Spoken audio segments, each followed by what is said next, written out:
Bom dia! Estamos começando mais uma live da nossa série Lives Mundo Digital, promovidas pelo Comitê Mundo Digital de São Paulo, do Grupo Mulheres do Brasil e o Núcleo Vale do Silício.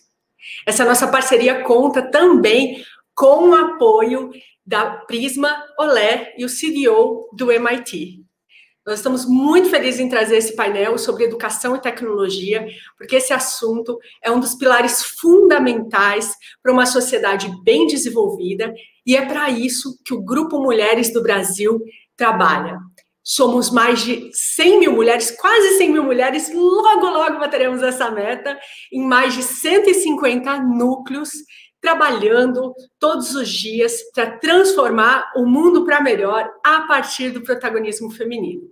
Eu sou a Cíntia Michels, uma das líderes do Núcleo Vale do Silício, e estou muito honrada em poder moderar esse painel com mulheres extraordinárias, que eu já vou chamar para virem aqui comigo, para que a gente possa começar a ouvi-las e trazer os seus insights, as suas experiências, para que a gente possa fazer essa construção conjunta de um mundo melhor a partir de hoje.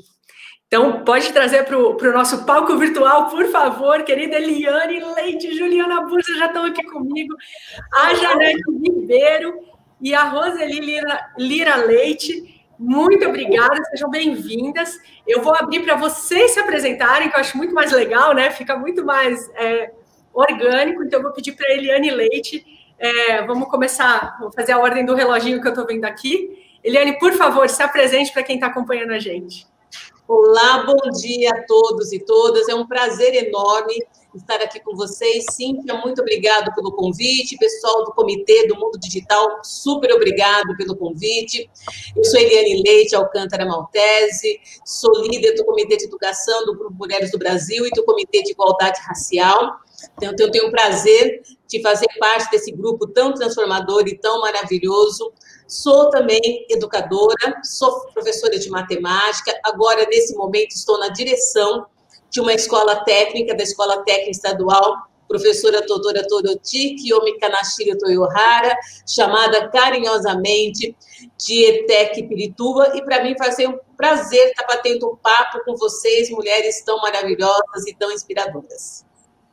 Obrigada, Eliane, seja muito bem-vinda. Juliana Bursa, por favor.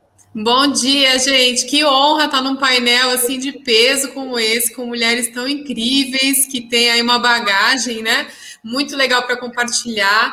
Eu sou uma das líderes do mundo digital, do Mulheres do Brasil também, e atuo no César, que, para quem não conhece, é o Centro de Estudos e Sistemas Avançados do Recife, que é um dos maiores centros de inovação e tecnologia aí do país. A gente já tem 25 anos. E temos a César School também, que é uma escola que saiu de dentro de um centro de inovação. Então, eu tenho bastante coisa para compartilhar também. A gente acredita muito que a tecnologia ajuda o desenvolvimento e habilidades desses estudantes para que eles consigam atingir o mercado de trabalho. E estou muito feliz de estar aqui com vocês também. Seja muito bem-vinda, Juliana. Muito obrigada. Juliana, até engasguei, porque eu estou acostumada de chamar de Ju. Pode falar, Ju, não tem problema. Ju, seja muito bem-vinda. Obrigada.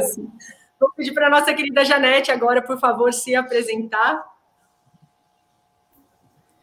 Bom, também sou muito grata aí pelo convite de estar participando, né, com esse grupo aí de experts. Bom, eu sou também parte do Comitê Mundo Digital, sou uma das líderes aqui também. Sou professora no SENAC, na pós-graduação, na área de Big Data e Analytics. Tenho especialização em governança de dados pelo MIT. Tenho também, vamos aí, uma longa história como profissional dentro da área de tecnologia. E hoje eu tenho uma consultoria estratégica específica na área de inteligência artificial e Big Data e Analytics. Então, assim, eu acredito muito que na tecnologia, como ela pode transformar não só os negócios, empresas, mas principalmente a sociedade.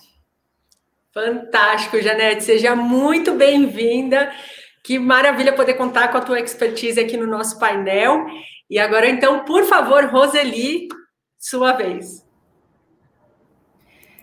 eu agradeço muito ao convite que vocês também estenderam a mim. Conheço o grupo já há algum tempo, uma grata experiência com vocês, pelo acompanhamento que vocês têm trazido para mim, né? Na verdade, com tantas pessoas experientes, com pessoas envolvidas em um projeto tão intenso em várias frentes, né? A gente hoje nós estamos aqui com a tecnologia, mas eu sei que vocês trabalham em muitas frentes e isso é muito importante. Eu quero dizer que eu tenho alguma experiência, vou colocar dessa maneira, dentro da secretaria. Alguns anos de bastante luta, de muito trabalho. Eu sou da área de letras, me especializei em algumas outras áreas, mas uma que fez muito sentido para mim é a de ética, valores e cidadania, dentro da gestão, dentro do universo educacional. E hoje, também, estendendo aqui a minha formação, eu estou em decurso na área de psicologia, porque eu estou prestes já a aposentar, eu digo isso, né, com muita esperança na área educacional, mas não para parar, mas para eu ainda implementar muito trabalho nessa área, atuando agora dentro da psicologia. E hoje eu faço parte, dentro da Secretaria da Educação, de um processo, de um projeto, né, de um programa, um projeto, e a gente torcendo para que se torne já uma política pública na área de acompanhamento pedagógico. E esse projeto ele veio com uma força muito grande nesse período, principalmente, em que nós estamos, né, que é esse processo de retomada com um novo formato para implementar a educação e torcendo também para que essa pandemia termine, para que a gente possa fazer muita diferença. Construímos muitas coisas nesse processo e muitas serão construídas, eu acredito. E eu faço parte, então, hoje desse projeto da Secretaria, que é como técnica de acompanhamento pedagógico. Perfeito, Roseli, muito obrigada, seja muito bem-vinda. É muito bom ter você aqui com a gente nesse painel. E para quem está acompanhando, já sentiu que a gente está com um painel bastante diverso. A gente está falando aí de muitas áreas de educação e tecnologia, e isso é muito bacana, porque a gente vai ter oportunidade, então, de ouvir essas diferentes perspectivas. Então, as perguntas que eu vou trazer serão perguntas bastante amplas, para que a gente possa, cada uma, fique à vontade, faça o seu recorte, a sua entrega, e assim, ao final, a gente vai ter um mosaico muito bonito aí, cobrindo diversos assuntos que são tão fundamentais para o nosso amado Brasil. Então, para começar, eu gostaria de saber, nesse momento, né, aí 1 ano e meio de pandemia, o que, a partir da visão e área de atuação de cada uma, vocês entendem que a gente já pode, já aprendeu com essa pandemia, né? Quando a gente pensa assim, educação e tecnologia, o que a gente já ganhou, já implementou, já funcionou bem, foi bacana, e o que a gente ainda tem para melhorar, o que a gente ainda tem para construir aí nessa próxima etapa. Eu sei que só essa pergunta já dava uma live inteira, né? Mas a gente pode escolher algumas pinceladas, nenhuma resposta definitiva. Então, eu vou deixar vocês fiquem à vontade, tá? Eu acho bacana a gente poder... Sintam-se à vontade, abram os microfones, quem quiser falar, quer complementar a fala da outra, é com vocês. Vou começar, então, né, falando um pouquinho desse cenário, como eu e a Roseli somos de um cenário dentro da educação, né, e a gente tem um outro olhar, né? Sempre que a gente fala de tecnologia e educação, a gente precisa muito ter um cuidado, que a gente está falando de um país extremamente continental, como é o Brasil, né? A gente tem vários Brasis dentro do Brasil, com diferenças muito grandes entre esses países, né? Então, esse cuidado a gente precisa ter na hora que a gente está falando de tecnologia. Então, o meu lugar, lógico, que seria de São Paulo, apesar de estar acompanhando os outros estados, o avanço e também os retrocessos de outros estados, iniciativas extremamente criativas e positivas que a gente está tendo, e a gente pode contar de professores que acabaram sendo fundamental para esse momento de 1 ano e meio de pandemia, né? Então, nesse 1 ano e meio de pandemia, a gente percebe que as escolas, né, algumas não estavam estruturadas para receber esse processo, ninguém, né? nem a escola, nem a sociedade como um todo, né? Os professores, por exemplo, não tinham uma formação específica para lidar com tecnologia. Essa formação foi feita um pouco a toque de caixa, porque os programas de formação de professores não abarca essa parte da tecnologia, nunca deu importância à tecnologia.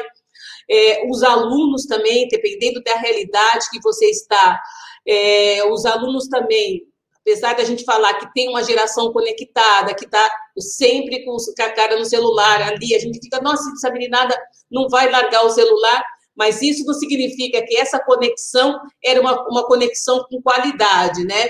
Então, a gente percebe que o celular realmente era o único meio de comunicação e de acesso à internet e à tecnologia, e com a pandemia, com esse momento pandêmico que a gente está vivendo, o celular teve que receber aí essas plataformas, né, para as aulas remotas, e muitas vezes o celular não foi o equipamento mais favorável para isso, né? Eu tive recentemente numa live com o pessoal do IBGE, já no final de 2019, mais de 90% das famílias, o celular é a única forma de conexão, muitas poucas famílias tinham o computador. Então, para a educação nesse sentido, foi um momento, né, de como que a gente vai fazer com esse jovem se conecte, tenha aula e tenha uma aula de qualidade, uma aula que seja capaz de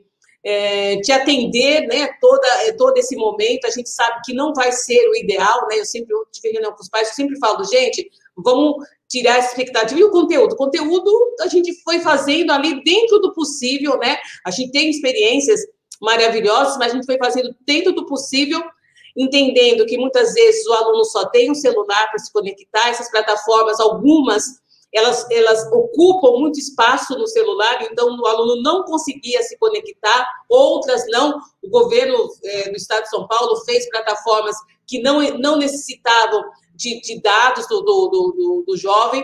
Então, eu acho que é o momento de a gente rever muito as nossas práticas e as políticas públicas no que diz respeito à tecnologia, o que as escolas têm em relação à tecnologia, como isso precisa ser muito melhorado, como a gente tem ainda uma população que não tem acesso à tecnologia. A gente sabe que a gente teve 3,8% de jovens que ficaram fora da escola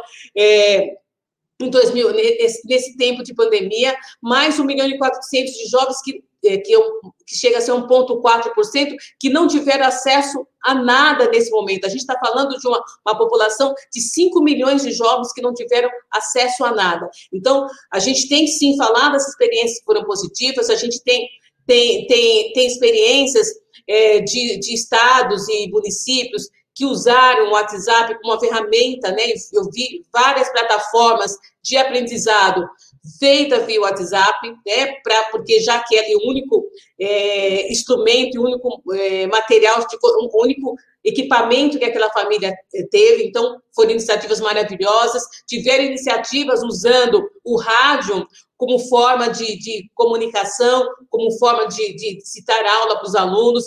Houve o uso de televisão também, né, retomando, vamos usar a TV como uma plataforma de aprendizado, né? Que todo mundo tem a televisão em casa. Teve também aquele professor que pegou o barquinho, que pegou seu carro, pegou o papelzinho, pegou o velho mimeógrafo, né? Que a gente até se enterrou com os professores, o velho mimeógrafo, foi lá imprimir, rodava seu material e levava aí nas comunidades mais carentes. Então, é o momento que a gente tem que entender que precisam, sim, ter políticas públicas. O mundo digital aí acompanhou aí algumas lutas aí para que algumas PLs fossem aprovadas para garantir que outras regiões, que esses jovens pudessem ter acesso à internet. Então, a gente percebeu que a gente tinha um atraso aqui no Brasil em relação à conexão. Eu mesmo estou em Pirituba, e eu tenho alunos meus que, dependendo da região que ele está, né, se ele está em Franco da Rocha, em Perus, dependendo de onde ele está, ele não tinha conexão nenhuma, né? Eu estou na cidade de São Paulo, né? São Paulo fala que o aluno que está em Perus não conseguia, eles fotografavam para a gente em cima do telhado, tentando buscar uma conexão na internet. Então, essa é uma realidade que a gente não pode perder de vista, né? A gente precisa, a tecnologia é importante, a gente percebeu que era fundamental. Está se pensando hoje na formação de um currículo híbrido, né? Tem escolas como uma escola particular aí, super conhecida e caríssima de São Paulo, vai lançar em 2022 todo um currículo remoto para o ensino médio. Então, então, as escolas também estão percebendo que é possível, né, ter essa conexão híbrida, né, remota e presencial, com aprendizado de qualidade, pensando em projetos. Então, a gente vai ter um desafio grande aí agora em 2022, daqui para frente, para como que usa essa tecnologia e como se garante o acesso a todos os jovens à educação e uma educação com qualidade.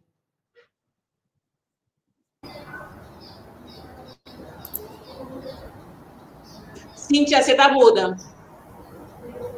Ai, gente, botei no mudo porque tocou um alarme aleatório aí a hora que eu estava falando, eu não quis interromper mais, mas eu falei que foi perfeito, que quando a Eliane fala, não é uma fala só, né? É uma aula toda, a gente tem uma bela de uma síntese, né, do panorama que está acontecendo, e acho que isso abre uma grande janela agora para a gente ouvir a Ju, a Janete, a Roseli, onde cada uma entra aí a partir da sua realidade.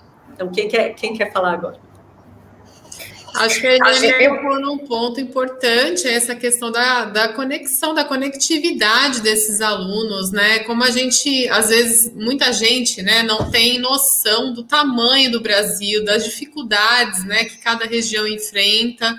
Então, até eu trouxe aqui um estudo, né, que eu estava pesquisando sobre o assunto, já que a gente ia fazer a live, conversando com uma colega minha que chama Kelly, que ela trabalha no IOS, que é o Instituto de Responsabilidade Social da TOTS, que é bem bacana também, e ela compartilhou comigo um estudo do Unibanco. Eu achei bem interessante, porque eles analisaram quais são as perdas que a gente terá, né, economicamente falando, em relação a tudo isso que a gente está passando na educação. Então, o estudo fala que para jovens do ensino médio de 2020, uma estimativa para 2021, podem ter perdido aí até 10 pontos na proficiência da língua portuguesa e em matemática. E aí a gente fica pensando, tá, mas qual é o impacto disso na nossa sociedade, né? Qual é o impacto disso no PIB? E o estudo está sugerindo, né? Eu estava até dando uma olhada hoje de manhã, que esse aluno que teve essa questão de ensino, né? Que ele não estava preparado para ter um ensino remoto, ele pode ter uma perda de renda ao longo da vida entre 20 e 40 mil reais, o aluno. Então, imagina quanto isso faz falta para ele. E somando alunos do ensino médio e fundamental, já soma 700 bilhões de reais que a gente vai perder de renda desses alunos, porque eles podem perder oportunidade de trabalho. Enfim, a gente consegue entender, né, que o problema é muito mais amplo do que isso, né? Então, no César, a gente tem muito essa preocupação também de conectar a questão da educação com a realidade do mercado de trabalho. Então, isso que é legal. A gente nasceu na Universidade Federal de Pernambuco, né? Fomos criados aí pelo Silvio Meira e um grupo de professores, e a gente sempre faz esse link com desafios reais das empresas para que a gente consiga ajudar esses estudantes, né, usando a tecnologia, já a entenderem como seria o mercado de trabalho, já a se desenvolverem, entenderem as tecnologias, né, que são utilizadas atualmente, como lidar com questões, problemas, né, de um projeto real, de um cliente real. Então, falando um pouco da minha perspectiva, né, da minha experiência, também virei professora da César School, então estou entrando aí nesse caminho de lecionar, que é um caminho lindo, né? A gente aprende muito mais, às vezes, do que ensina os alunos. Então, eu acho que a gente precisa, sim, pensar essa questão do acesso à tecnologia, principalmente para regiões de vulnerabilidade, que não tem essa questão de conectividade muito bem estruturada, porque dá um gap muito forte, né? Quando a gente, até lembro de uma imagem assim que eu usei numa apresentação que estava assim, educação remota. Então tinha um menino na casa dele, olhando na varanda de um apartamento chique, com o notebook dele da Apple, o celular, o videogame do lado e tal, e o outro menininho, como a Eliane falou, ele usando o celular para tentar captar o Wi-Fi e assistir uma aula, sabe? Então, é muito discrepante. A gente precisa falar sobre isso, com certeza. É um grande sistema, né, Juliana? Tá tudo conectado, então não dá para a gente soltar a mão de ninguém, né? Não dá para deixar ninguém para trás, porque não tem como, mas tudo se relaciona, tudo se toca, todas as vidas, né? Somos todos brasileiros, somos todos terráqueos, estamos todos aqui juntos, então... seja agora no curto prazo, seja no médio, no longo, não tem como a gente fugir disso. Então, eu aprendi um ditado quando eu estava no Vale do Silício, que eu gostei muito, que ele fala assim, da gente subir a maré para todos os barcos subirem juntos, né?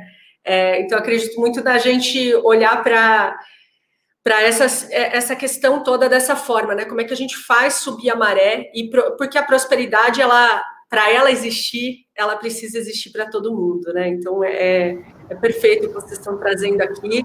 Está sendo uma aula, tenho certeza que quem está assistindo está curtindo muito. Pode mandar perguntas para a gente, pode mandar os comentários, que a gente tem a Monique aí nos bastidores, a Monique e a Marlúcia que vão mandando para a gente as perguntas, a gente coloca no painel. Janete? Assim, Roseli, desculpa, já estava com o microfone aberto. Vai, querida. Imagina, eu quero pegar esse ponto que vocês lançaram agora sobre equidade, né? Então, a questão equidade na tecnologia, ela é importantíssima e nós precisamos pensar nisso. Porque quando a gente fala em tecnologia dentro da educação, nós precisamos também considerar o pensamento computacional, né?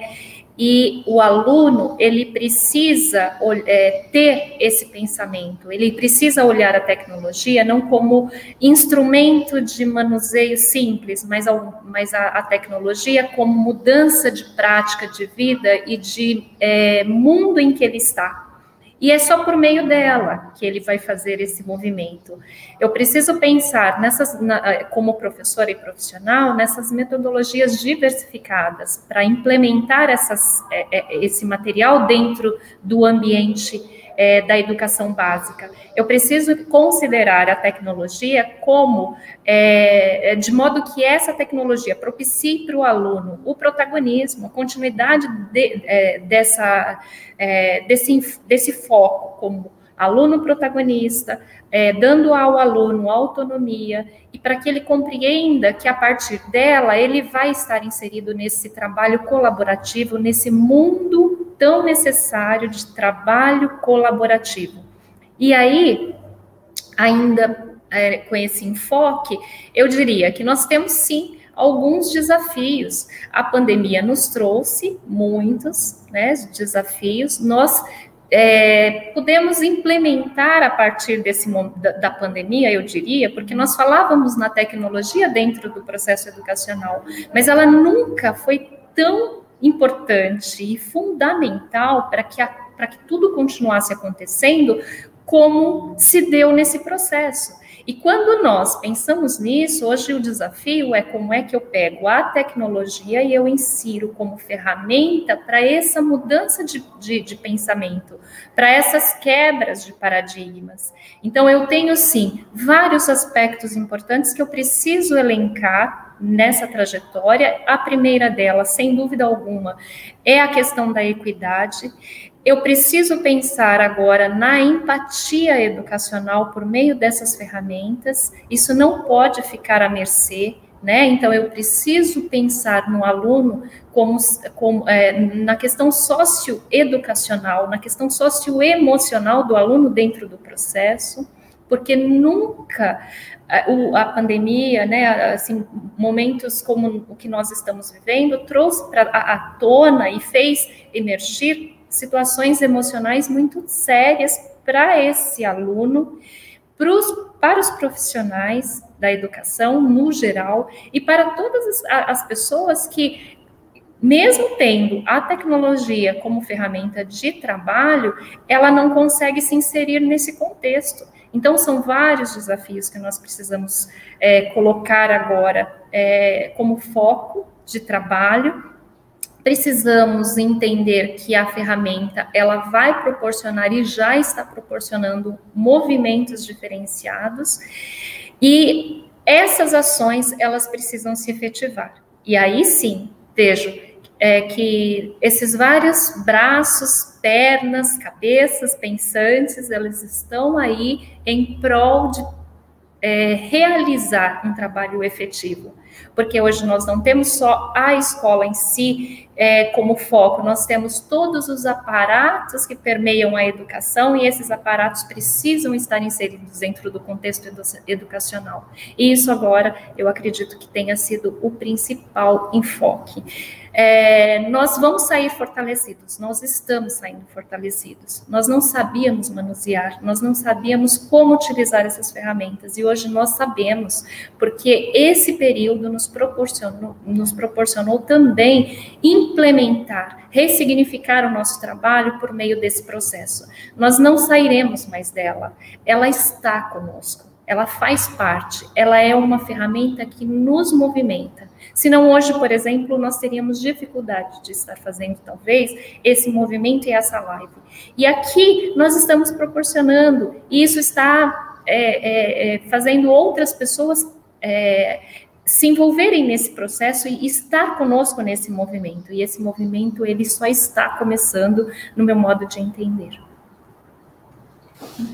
Bom, assim, aqui fazendo aí um resumo de tudo que todas colocaram aqui, e que realmente são pontos muito fortes dentro desse processo de transformação que nós já vínhamos vivendo. E eu brinco muito com as pessoas, porque assim, há 10 anos eu venho falando de transformação digital para empresas, para universidades, e as pessoas me olhavam e falavam: isso está longe, Janete, você é que é muito apaixonada por inovação, isso vai, de repente. Mas aí um vírus chegou e convenceu todo mundo em poucos segundos, né? Houve essa transformação digital, digamos, instantânea.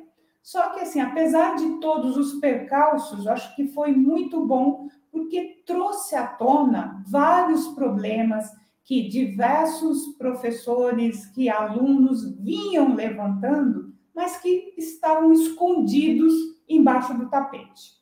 Isso é a realidade do Brasil de ponta a ponta, né? Aquilo, você imagina que a geração que nasceu conectada sabe tudo de tecnologia. Não, ele só sabe usar alguns aplicativos. Ele nem tem noção dos riscos que ele corre com esses alguns aplicativos.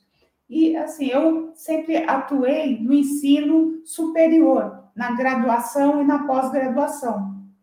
Hoje eu atuo no Senac e, assim, sempre com um foco em pessoas que estavam se graduando em tecnologia. E quando, digamos, o primeiro curso que eu fui dar aulas de introdução à tecnologia de informação num curso superior de administração de empresas. A maioria dos alunos, quando eu entrei num laboratório de uma universidade paga, com equipamentos de última geração, eu falei: pessoal, liguem os computadores, vamos trabalhar. Alguns alunos olharam para mim: professora, não está funcionando. Eu cheguei e falei: como não está funcionando? Eu cheguei perto, ele simplesmente não tinha ligado a tomada. Ah, precisa? Ele estava acostumado a usar um computador na casa dele que estava sempre ligado. Ele não sabia que precisava ligar a tomada. Então, ali eu levei um choque de realidade, porque, assim, como profissional de tecnologia, eu tinha também essa imagem, né, do Brasil, que todos os jovens sabem tudo, então eu nem precisaria, né, me ater a esses detalhes. Imagina que ele não sabe. mas não sabia. E isso, digamos, aconteceu há 10 anos atrás.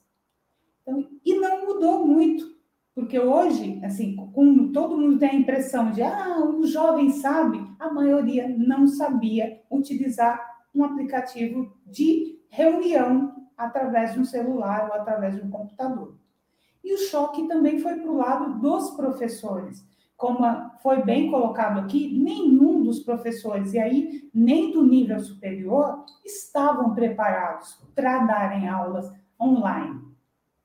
Se as pessoas viram aqui, elas estão falando aí, digamos, das escolas públicas, sim, as escolas públicas sofreram muito mais, mas as escolas particulares e as escolas de nível superior também, porque isso digamos, é equânime, a equidade dessa ausência de inclusão digital existe, né? Toda a grande maioria da população não sabe usar todos os recursos que nós temos de tecnologia. Foram forçadas a utilizar isso durante esse processo, e aí é que a gente tirou esse lado bom, porque colocou em xeque, todo mundo foi obrigado, né, a interagir dessa forma, evidenciou as diversas lacunas que nós já tínhamos, mas escondíamos embaixo do tapete, e agora é arregaçar as mangas e enfrentar esse novo patamar. Porque eu vou até citar um estudo que a Unesco fez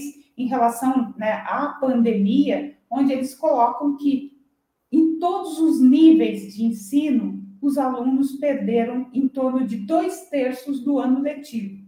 Então, assim, não adianta. Isso em todos os países do mundo, do primeiro, desde a Suíça até o Brasil. Todos. Porque as escolas ficaram fechadas. Porque todos esses problemas sociais não são restritos ao Brasil, né? Existem, digamos aí, quase 60% dos países do globo com esse problema. Então, imagine a retração econômica mundial que isso causa, né? É quase que uma perda de uma geração.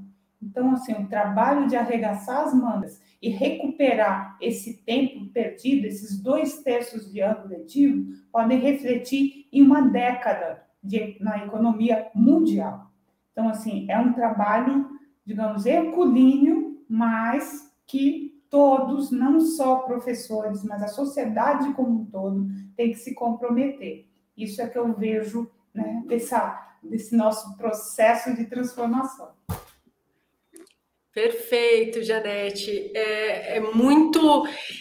Vocês trouxeram, acho que um quadro bem abrangente, né, e muito rico dessa situação que a gente está vivendo nesse momento, tanto com as crianças, os jovens, a questão dos próprios professores, as famílias em casa, né? A gente vê que a própria educação em si, né, sendo revisitada, né? Nossa, perdemos esse tempo de conteúdo. O que a gente volta, né? Para um pouquinho para fazer aquela pergunta de volta. Não, mas espera aí, o que a gente está educando? Qual o propósito da educação? O que realmente importa? A Eliane trouxe na fala dela, né? Não, talvez um pouco de conteúdo vai ficar ali, mas nesse momento não vai dar para fazer tudo, mas se a gente ainda conseguir manter essa conexão com esse aluno, com esse jovem, né? Essa relação jovens-professores, esse acolhimento, a gente vai percebendo que a gente consegue ainda fazer alguma coisa para que não se perca tudo.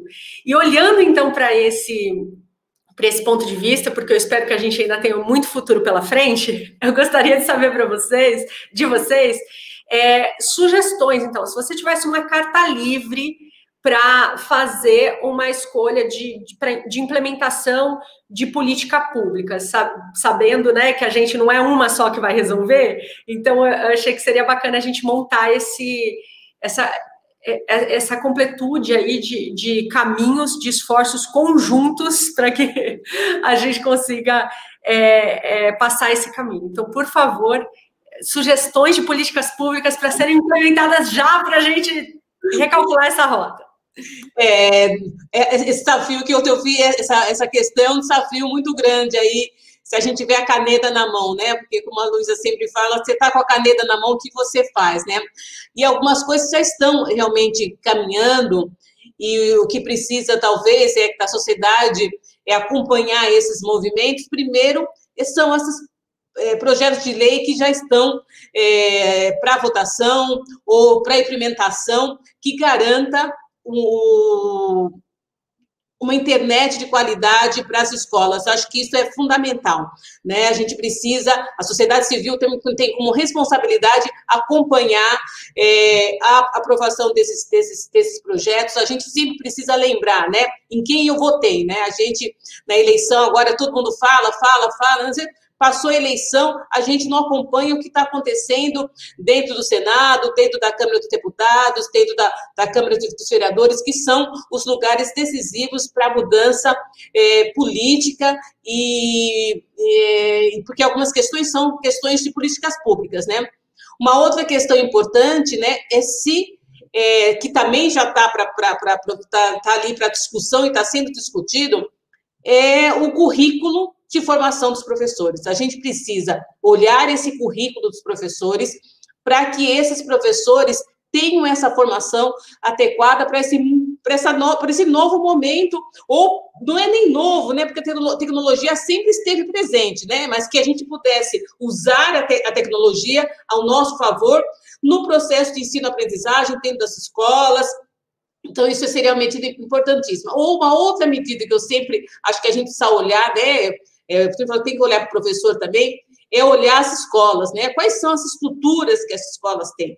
A gente pode vir com uma fala super legal de que a educação, o que está fazendo, que estrutura que a gente tem dentro da educação, né? Dentro das escolas, né? Muitas escolas receberam equipamentos, receberam computadores que ficam trancados, às vezes, dentro de uma sala que ninguém podia pegar, porque a chave fica com fulano, com beltrano. As escolas, às vezes, não têm a internet adequada. Preciso olhar para esse espaço escolar com cuidado, e esse espaço escolar, ele precisa ser um espaço que seja inclusivo no sentido até da tecnologia, né? A escola precisa ser esse espaço de conexão, porque se a família não tem ali a internet, a escola tem que estar ali sendo responsável, né, possibilitando esse acesso, né?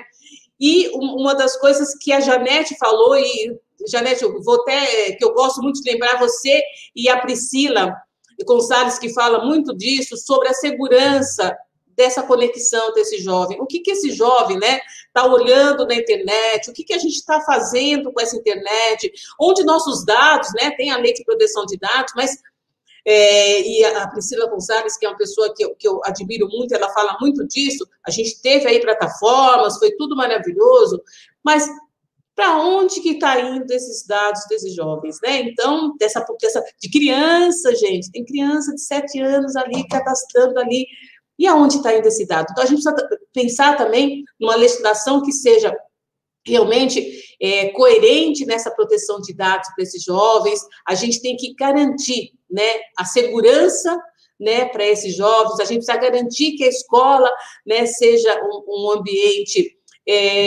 que tenha essa possibilidade de ser conectado. Então, se a gente tivesse a medida, a caneta na mão, primeira coisa que eu ia falar para vocês, votem direito, tá? Votem direito, acompanhem seus candidatos,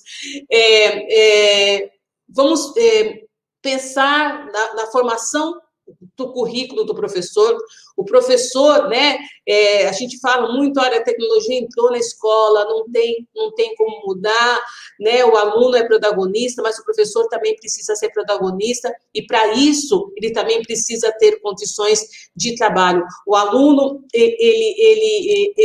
os professores, a gente que ficou aí horas, né, quem é professor sabe a quantidade de horas que a gente ficou em frente dessa telinha, e o aluno mandando mensagem. Ontem na reunião, o pai falou assim, Eliane, você não pode colocar o seu celular, disponibilizar o seu celular para eu conversar com você? Eu falei, desculpa, mas não vai ser possível, porque eu já estou muito conectada direto. Então, assim, tudo isso, né, quem está com a caneta na mão, quem tem esse poder, precisa olhar e precisa ouvir, né? Então, se eu tivesse a caneta na mão, eu quero ouvir alunos, professores que estão lá na ponta, né, para saber o que se precisa para se ter uma educação mais tecnológica, para que a gente possa inserir realmente esse jovem nesse mundo, né, que está transformando, né? Que está mudando, né? Que não só porque ele vai, né? A gente vai formar jovens para ir para o mercado para ser desenvolvedor, mas que ele possa usar a tecnologia a favor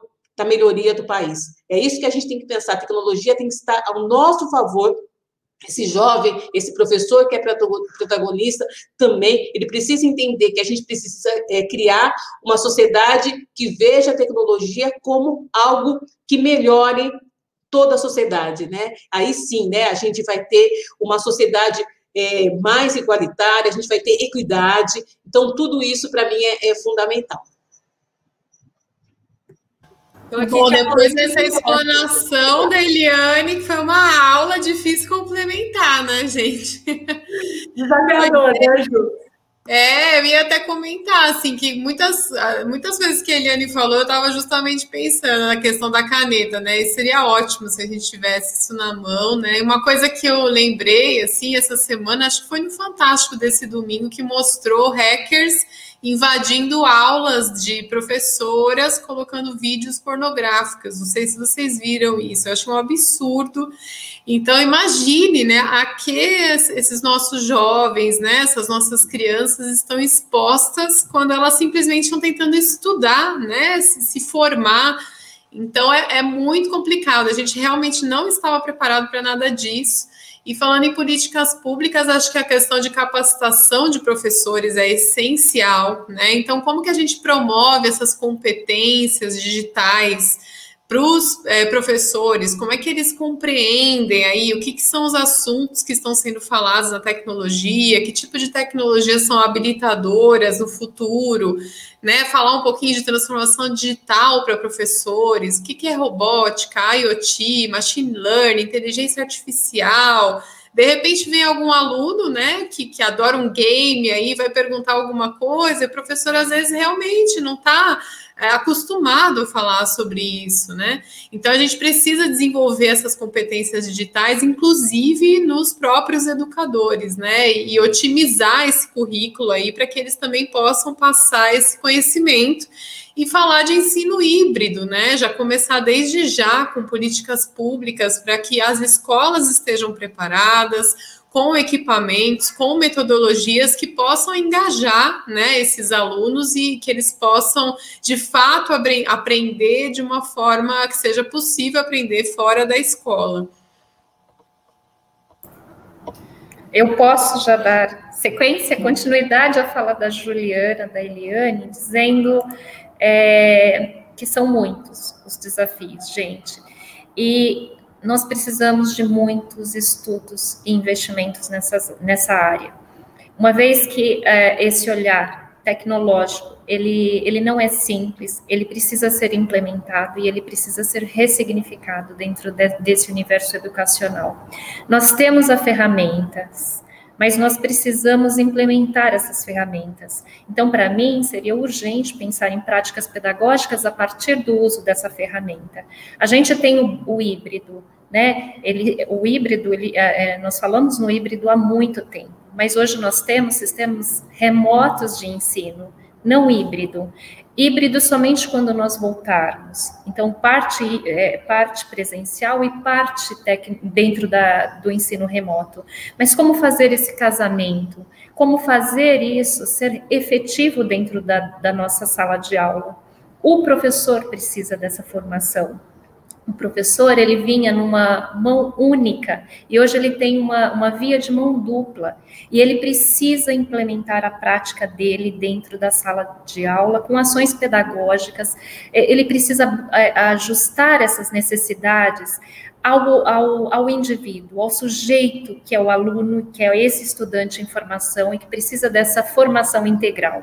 Ele precisa reconhecer que esse aluno, ele é parte dessa construção, e nós estamos nesse processo de construção. Então, ressignificar a nossa prática é fundamental. Então, uma política pública necessária, principalmente nessa área, é para o professor também, investindo, formando esse professor, ressignificando a prática que ele precisa ter dentro da sala, dentro do universo educacional, voltada para a formação do aluno por meio de sua prática, e com temáticas amplas. Nós temos aí hoje um universo de temáticas para essa formação, mas propostas pedagógicas efetivas, elas estão hoje em construção, e elas sempre estarão em construção. Então, como é que nós vamos olhar para essa construção efetiva dentro do universo educacional, que é o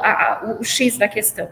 E aí, eu gostaria também de pensar, né, que nós somos, assim, quase que embriões dentro do processo educacional, porque o Brasil ele é muito novo em tudo que ele faz. É um país, eu gosto sempre de falar, recém-descoberto, né? Então, nós temos aí uma caminhada, uma jornada curta, mas uma jornada intensa, uma jornada com muita reflexão, uma jornada que se ressignifica o tempo todo, e nós fazemos parte dela. Isso me alegra muito. Nós estamos nesse processo, e nós que estamos aqui pensando nisso, nós estamos pensando educação de uma maneira ampla. Dentro do processo educacional, e eu tive, assim, estou tendo uma grata experiência nesse momento, porque eu estava como gestora de uma unidade escolar, e hoje eu estou dentro de um projeto de acompanhamento pedagógico, onde o objetivo principal é o acompanhamento, é entender como é que essa prática, como é que essa tecnologia, ela está sendo implementada dentro do universo educacional.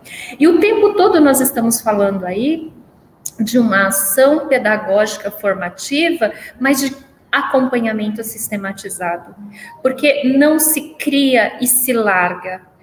O aluno, ele precisa o tempo todo desse direcionamento, e a educação é esse processo de acompanhamento sistematizado, e hoje nós estamos pensando nisso. Falávamos já em acompanhamento, nós sempre falamos de acompanhamento do aluno, a gente fala isso para a própria família, do acompanhamento da família, mas isso tem que ser sistematizado.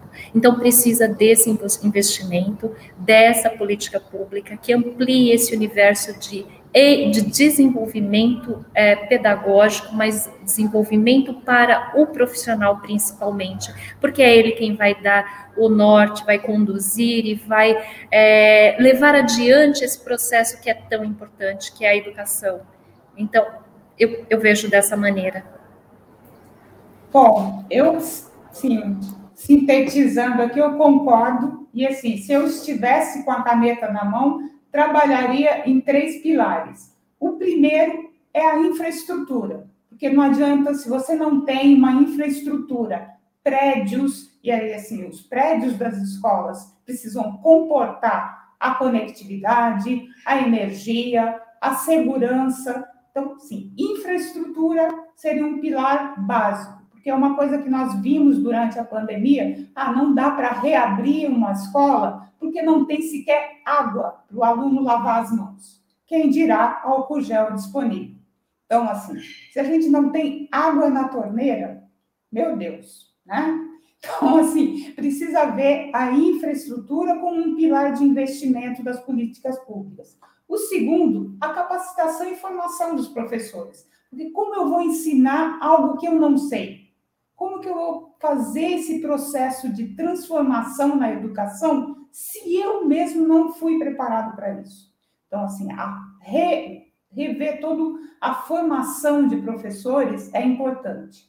E o terceiro é a participação da sociedade, porque não adianta o Estado fazer tudo isso e a sociedade não se envolver, não cobrar, não acompanhar, não participar. Então, assim, nós estamos, a tal da transformação digital não é só uma transformação de equipamentos de tecnologia. Nós estamos vivendo uma transformação da nossa sociedade. É como aconteceu lá atrás, do período feudal para a era industrial. Aquelas pessoas sofreram muito quando começaram a ter os processos mecânicos de produção. Eu brinco que a nossa educação veio de lá. Ela hoje segue os mesmos moldes da era industrial, que a gente robotizou as pessoas, né? A pessoa de exatas só sabe exatas. Muitas pessoas viravam e falavam, não, eu não preciso saber português porque eu sou de exatas. E o de humanas dizia a mesma coisa, eu não preciso saber 1 mais 1 porque eu sou de humanas. Isso não existe.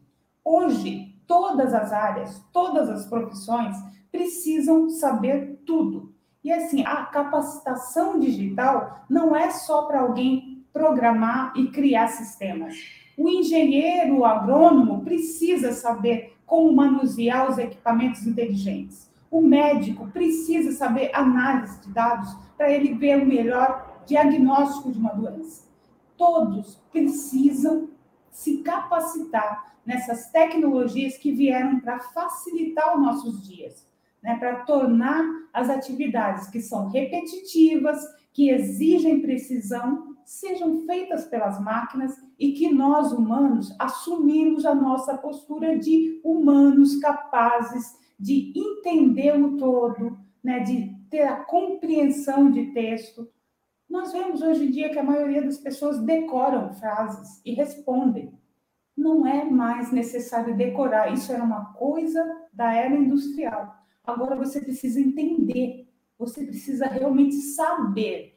Né? Porque o nosso cérebro é maravilhoso, é o maior computador do mundo e nós não sabemos usá-lo.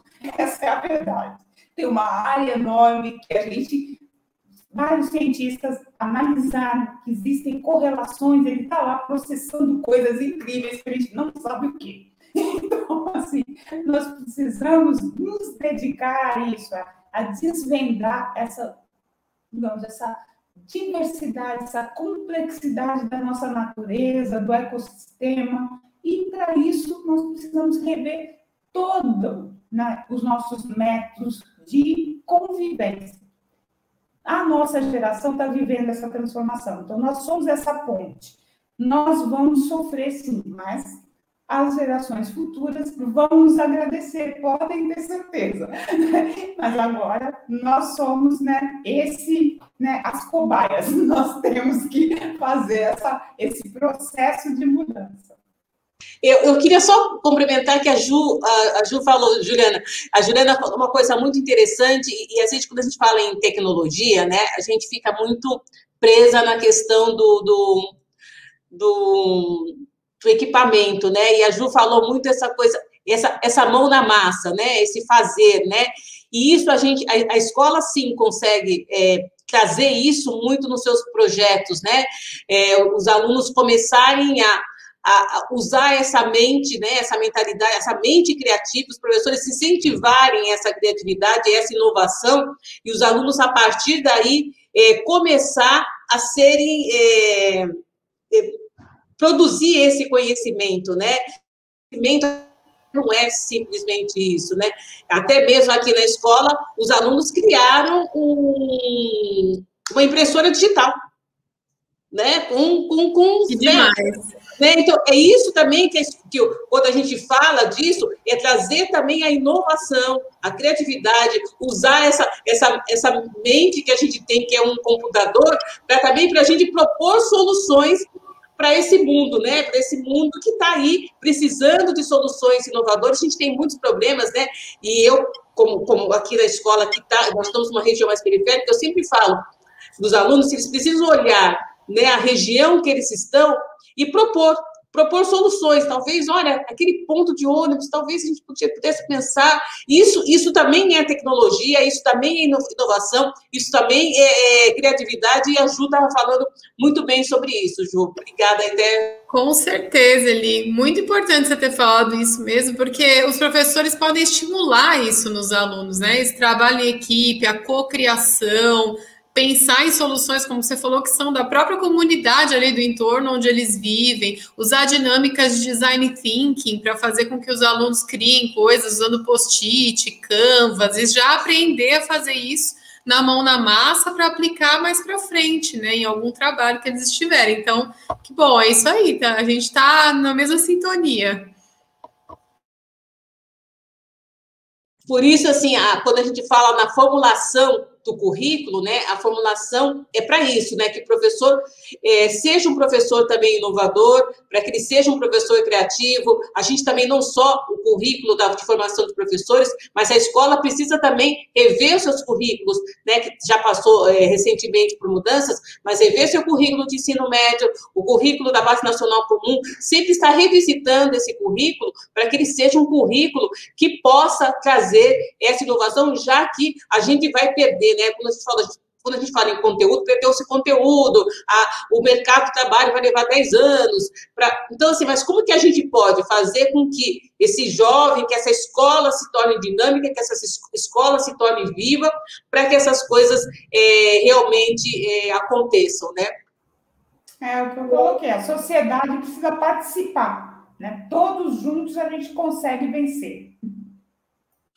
Perfeito, né? Nós somos uma grande geração de transição, né? Querendo ou não, estamos aqui, está nas nossas mãos, né? Que a gente efetivamente deixe esse legado, né? Faça essa transição mais fluida possível, mais conectada possível, com esse investimento maravilhoso que vocês trouxeram, né, nos professores. Para mim sempre foi assim, falou professor, até suspiro, porque eu vejo assim os educadores como uma das profissões, se não a mais nobre, não quero causar com as outras profissões, mas assim, no meu coração, a profissão mais nobre que existe, porque, gente, vocês são assim, esses jardineiros, esses grandes cultivadores aí dessas futuras gerações que dão aquilo que eles precisam, fazem, criam todo esse campo para que haja uma prosperidade, uma vida, um aumento na qualidade de vida, né? Nas nossas comunidades, no nosso país, no planeta. Então, para mim, eu fico super emocionada de ouvir falar, porque na minha caneta, então aí, vamos canetar junto, gente. A gente está super nesse caminho. E como a gente está se aproximando ao final aqui, eu vou fazer a rodada final de perguntas do nosso painel, passou tão rápido, é tão bom ouvir vocês, que vocês não fazem ideia do quanto a gente está aprendendo, estou vendo nos comentários também. Eu vou fazer, então, a junção entre uma pergunta que eu trouxe para fechar e uma pergunta que veio de quem está acompanhando a gente. Tainã perguntou como vocês pensam... entrou ali, Genete Eliane. Como vocês pensam que podemos recuperar ou minimizar essa retração intelectual? E eu vou emendar, então, uma pergunta a essa que eu gostaria, assim, que a gente pudesse deixar uma mensagem para os jovens, né? Por que eles devem ter esperança? E o que eles podem fazer, né? Vamos falar da esperança ativa, não esperança, eu vou ficar sentado esperando que vai dar certo, né? Mas, assim, poxa, tem coisa boa vindo por aí, tem esse mundo novo que quando a gente passar essa turbulência, a gente vai chegar lá, então vamos manter a nossa esperança. E o que eles podem fazer ativamente para também ajudarem se ajudarem nessa travessia, né? Perguntas complexas, gente, mas esse assunto é fascinante. Ficaria 5 horas de painel aqui ouvindo vocês. Na verdade, assim, a gente, né, para recuperar todo esse processo, né, a gente precisa iniciar, né, quando a gente retomar, olhar tudo isso. Eu sou uma pessoa que eu acho que a gente tem que olhar e ver o que a gente tem ali e o que a gente pode fazer. A gente vai ter que investir nesses jovens que tiveram, né, um processo aí, não só os jovens, todo mundo, mas os jovens, principalmente na escola, eles tiveram um processo aí que precisa ser recuperado. Então, a gente vai ter que olhar o que o que é fundamental, né? O que era fundamental ser feito e não foi feito, é isso que a gente vai ter que olhar e trabalhar nisso que é fundamental. E, como a gente está até encerrando, o que a gente fala que eu falaria para o jovem hoje, né, para ele não sobre educação, sobre escola, sobre esperança. A educação, ela é o único caminho para a gente ter uma mudança. Se a gente acredita, né, realmente, que a gente pode ter um país que seja, né, aquele país que a gente sonha, aquele país que a gente acredita, mesmo sendo um país que está aprendendo a trancos e barrancos, a gente precisa acreditar na educação. A gente tem que acreditar na escola pública, a gente precisa acreditar nos profissionais da educação. Então, a gente precisa defender a escola pública como um todo, e a gente precisa defender esses profissionais que estão lá dentro, porque nós somos a escola trabalha com 50 milhões de jovens, né, e está trabalhando na formação desses jovens. Então, se a gente não valorizar a educação, se a gente não valorizar a profissão do professor, se a gente não valorizar a escola pública, como a gente está fazendo hoje, com o SUS, a gente não vai ter mudança. Então, é olhar para essa escola pública, né? É valorizar a escola pública, onde está a maioria dos nossos jovens, e acreditar que é através da educação que a gente vai mudar a realidade desse país, que não existe, né? Eu vi um rapaz falando no evento que eu fui, não existe atalho. Educação é o único caminho para a gente mudar, tá bom? Essa é a minha mensagem. Acreditem e acreditem na escola pública. Bom, aí, respondendo, né, a pergunta que tinha sido colocada para mim e para a Eliane, o que eu vejo de imediato, né, para fazer essa, digamos, recuperar esse tempo perdido, é como a Eliane colocou, realmente precisa fazer um levantamento, né, bem pessoal, bem próximo de cada um desses alunos que ficaram mais ausentes do conhecimento, e traçar, digamos, um programa bem, digamos, específico de reforço. E é claro, como eu coloquei assim, a participação é conjunta, não é só o professor, a escola, né, fazendo esse esforço e a família, o próprio estudante não reagindo. Então, a gente precisa reagir. E aí, digamos, a minha mensagem, né, para os jovens, e não só os jovens, mas todos, porque é uma transformação que atinge a todos nós.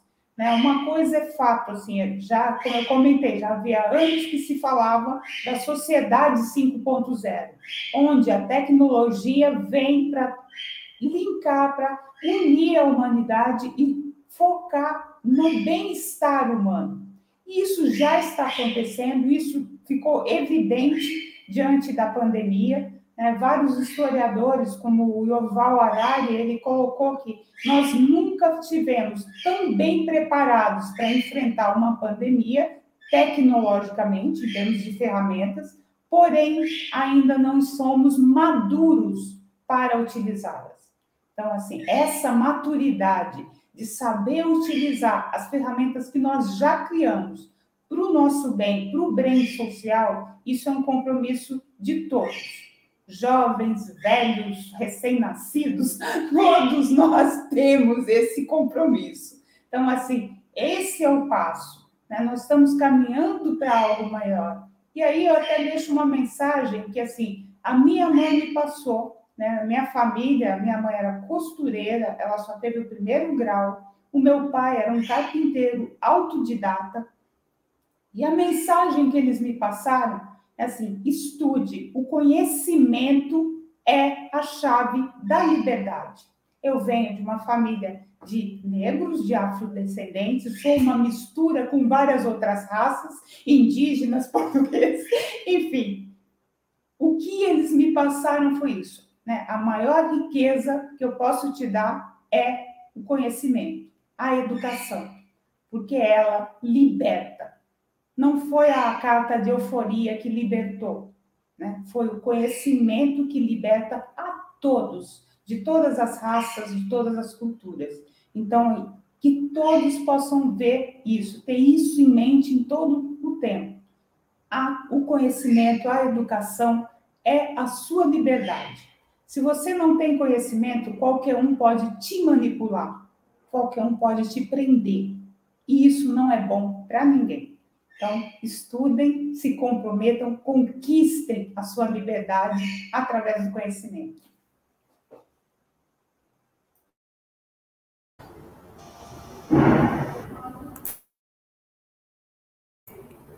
Aí eu queria pegar só esse gancho, né, que vocês colocaram agora, não tem como não desenvolver o pensamento crítico, né, do aluno. Chega de alienação. Nós precisamos de estudos, de enfoques dados ao pensamento crítico, à reflexão permanente, para que isso venha desenvolver aí habilidades diversas, socioemocionais diversas, dentre elas a colaboração, a criatividade, a empatia, a proatividade, a ética, né? São habilidades que permeiam todo o processo e que precisamos pensar a respeito e colocar isso na prática. Então, nós precisamos desenvolver o pensamento crítico e, a partir dele, ficaria muito fácil. Eu acho que aí a gente viabiliza todo o percurso para esses jovens que estão no momento de transição, mas também de apropriação de novas habilidades e competências. Ele precisa dessas apropriações. E isso está sendo feito, nós estamos possibilitando. Quando nós estamos aqui discutindo esse assunto tão importante, nós estamos possibilitando. E aí entra tudo isso que a Eliane, a Janete, vocês estão colocando, né? Vamos defender essa bandeira, vamos fazer valer, de fato, essa vivência pedagógica dentro das unidades escolares. E, para isso, nós temos muitas oportunidades, eu vejo, né? Precisamos implementar e continuar implementando. Muito legal. Finalizando aí também minha fala, né? Eu estava pensando, ouvindo vocês falarem, eu lembrei de um professor meu de química no ensino médio que sempre falava isso. Ele tinha até uns adesivos que ele colava no carro, dava para os alunos, chamava "Sem educação não há solução".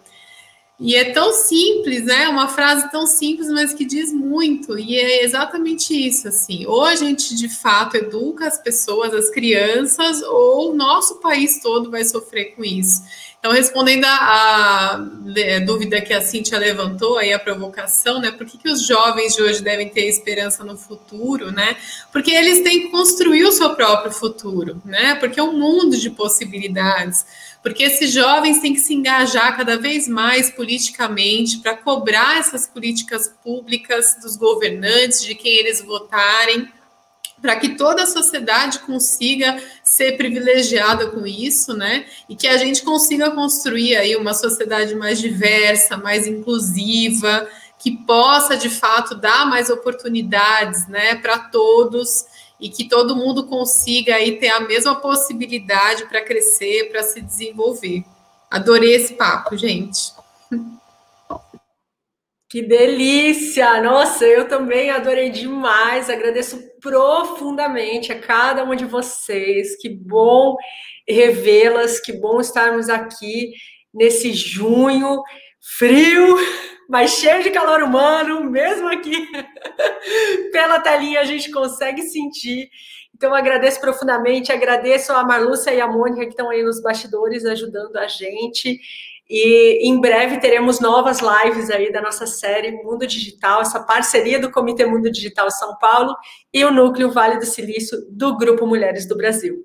Muito obrigada, uma excelente semana a todos e continuem com a gente.